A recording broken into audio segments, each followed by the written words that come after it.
परमाणुवस्त्र, परमाणु अस्त्र या नाभिकीय अस्त्र एक विस्फोटक उपकरण है जो नाभिकीय अभिक्रियाओं से अपनी विनाशकारी शक्ति प्राप्त करता है। या तो विखंडन, विखंडनास्त्र या विखंडन और संलयन प्रतिक्रियाओं उष्ण परमाणुवस्त्र का संयोजन नाभिकीय विस्फोट का उत्पादन करता है। दोनों प्रकार के बम अपेक्षाकृत कम मात्रा में पदार्थ से बड़ी मात्रा में ऊर्जा छोड़ते हैं। परमाणुवस्त्र के पहले परीक्षण में लगभग 20,000 टन टीएनटी के समतुल्य ऊर्जा जारी हुई। पहले उष्ण परमाणुवस्त्र हाइड्रोजन बम के परीक्षण ने लगभग 10 मिलियन टन टीएनटी के समतुल्य ऊर्जा जारी की। परमाणुवस्त्रों की उत्पाद 10 टन टीएनटी W54 और त्सार बॉम्बा के लिए 50 मेगाटन के बीच थी।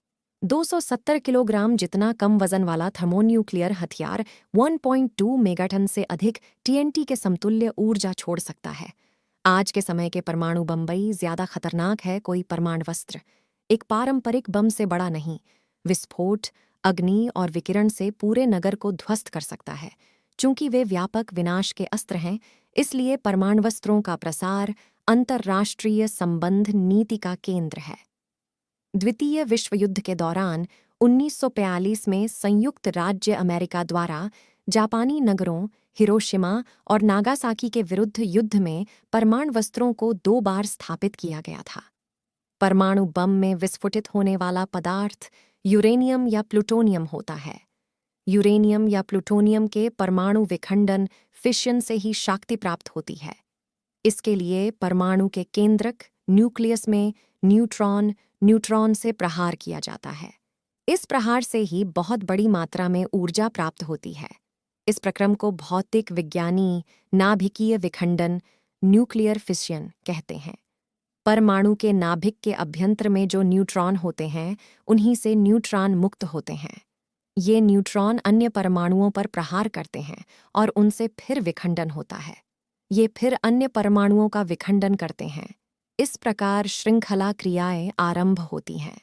परमाणु बम की अनियंत्रित श्रृंखला क्रियाओं के फलस्वरूप भीषण प्रचंडता के साथ परमाणु का विस्फोट होता है। यूरेनियम के कई समस्थानिक झात हैं। सामान्य यूरेनियम में 99.3% U238 U238 और 0.7% U235 U238 रहते हैं। U238 का विखंडन उतनी सरलता से नहीं होता जितनी सरलता से U235 का विखंडन होता है। U235 में U238 की अपेक्षा 3 न्यूट्रॉन कम रहते हैं। न्यूट्रॉन की इस कमी के कारण ही U235 का विखंडन सरलता से होता है।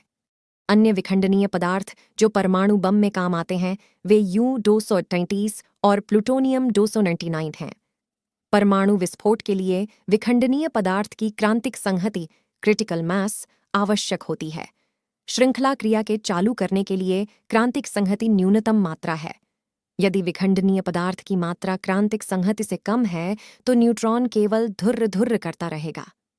मात्रा के धीरे धीरे बढ़ाने से एक समय ऐसी अवस्था आएगी जब कम से कम एक उन्मुक्त न्यूट्रॉन एक नए परमाणु पर प्रहार कर उसका विखंडन कर देगा।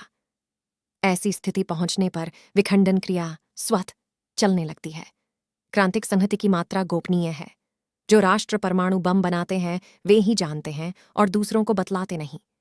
यदि U235 की क्रांतिक संहति 20 पाउंड है तो 10-10 पाउंड 2 जगह लेने से श्रृंखला क्रिया चालू नहीं होगी। 20 पाउंड को एक साथ लेने से ही श्रृंखला क्रिया चालू होगी।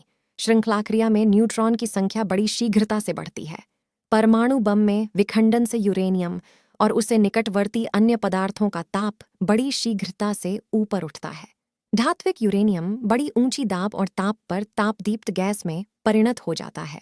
विस्फोटक पिंड का ताप 10,052 डिग्री से तक उठ जाता है। इतने ऊंचे ताप पर यूरेनियम की थापी टेम्पर हट जाती है।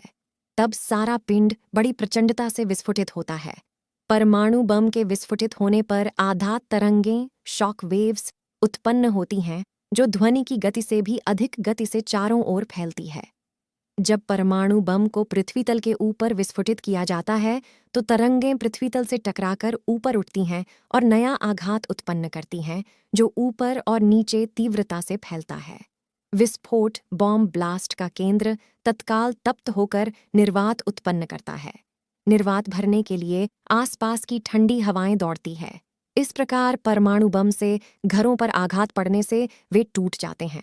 विस्फोटी यूरेनियम अन्य तत्वों में बदल जाता है, उससे रेडियो एक्टिवेधी किरणें निकलकर जीवित कोशिकाओं को आक्रांत कर उन्हें नष्ट कर देती हैं। बम का विनाशीकारी कार्य 1. आघात तरंगों, 2. वेधी किरणों तथा 3. अत्यधिक ऊष्मा उत्पादन के कारण होता है।